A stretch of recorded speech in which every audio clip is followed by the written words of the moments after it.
Halo dokter, sadar nggak kalau selama ini ada mitos-mitos antibiotik yang kita percaya dan ternyata itu merugikan pasien? Yuk kupas tuntas 5 mitos antibiotik bersama Alomedica. Saya yakin banget mitos yang kelima pasti dokter ngerasa wow banget deh.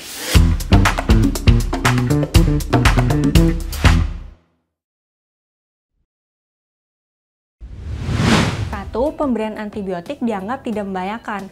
Nah, salah banget nih. Harus diingat, pemberian obat apapun pasti ada resikonya. Dan kita harus waspada juga adanya potensi efek samping yang fatal. Apa aja sih efek samping yang bisa muncul karena pemberian antibiotik? Ternyata luas banget loh, mulai dari mual muntah, diare, bahkan sampai aritmia. Potensi efek samping luas kayak gini sudah ditemukan pada penggunaan azitromisin. Yang kedua, anggapan bahwa antibiotik harus diberikan selama 7, 14, bahkan 21 hari. Mungkin sering nih dokter-dokter bilang ke pasien antibiotiknya dihabisin ya, atau nyaranin antibiotiknya dilanjutkan hingga jangka panjang karena dianggap bisa meningkatkan efikasi dan menurunkan resiko resistensi. Sebenarnya dapat dari mana sih keyakinan kayak gini? Padahal kan nggak didukung bukti yang kuat ya. Udah banyak loh uji klinis baru yang ngasih tahu kalau antibiotik yang diberikan secara singkat atau lama itu efikasinya sama aja. Nah dok, sebelum kita bahas mitos yang ketiga, udah tahu belum e-course Alomedica ada di website alomedica.com loh. E-course ini dibawakan langsung oleh ahlinya, dan kerennya kapan saja dan dimana saja dokter bisa langsung kerjain e-course-nya.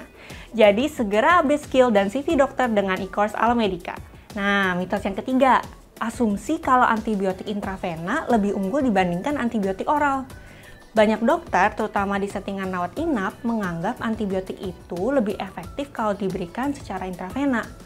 Nah, ini nih mitos yang akhirnya menyesatkan kita dan jadi ajaran sesat turun-menurun. Padahal, efektif atau tidaknya suatu antibiotik itu didasarkan dari apakah si antibiotik ini bisa mencapai tempat infeksi dalam konsentrasi yang cukup.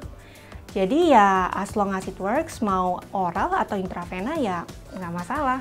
Lalu kepercayaan bahwa penggunaan lebih dari satu antibiotik meningkatkan efikasi dan luaran klinis.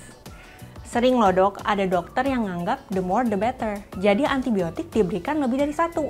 Padahal antibiotik yang digunakan secara berbarengan sering punya cakupan bakteri yang tumpang tindih. Kita harus paham betul kalau efikasi suatu terapi nggak berbanding lurus dengan banyaknya obat yang diberikan. Malahan, penggunaan lebih dari satu jenis antibiotik pastinya akan meningkatkan resiko efek samping, interaksi obat, dan juga resistensi obat. Udah banyak, buang-buang biaya, nggak guna, resikonya malah jadi lebih banyak. Terakhir, pasien dengan riwayat alergi penisilin dianggap nggak boleh mendapatkan antibiotik beta-laktam lainnya. Nah, memang alergi penisilin itu alergi antibiotik golongan beta-laktam yang paling sering. Tapi bukan berarti kalau pasien alergi penisilin nggak boleh dikasih antibiotik golongan beta-laktam lainnya. Contohnya cefalosporin dan carbapenem. Udah banyak studi yang nunjukin jarang banget pasien alergi penisilin itu ngalami reaksi silang karena makan obat antibiotik beta-laktam lainnya. Malah kebanyakan kasus bilang kalau cefalosporin dan obat beta-laktam non-penisilin lainnya itu aman dan bisa diberikan ke pasien dengan riwayat alergi penisilin.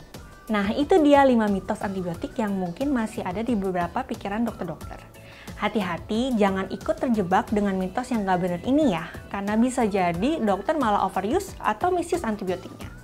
Yuk baca lebih lengkap melalui link di description box. Like dan share supaya semakin banyak orang yang tahu informasi ini, dan subscribe channel Alomedica serta nyalakan lonceng notifikasi agar selalu up to date dengan video selanjutnya. Jadi dokter andal dalam genggaman, salam Alomedica!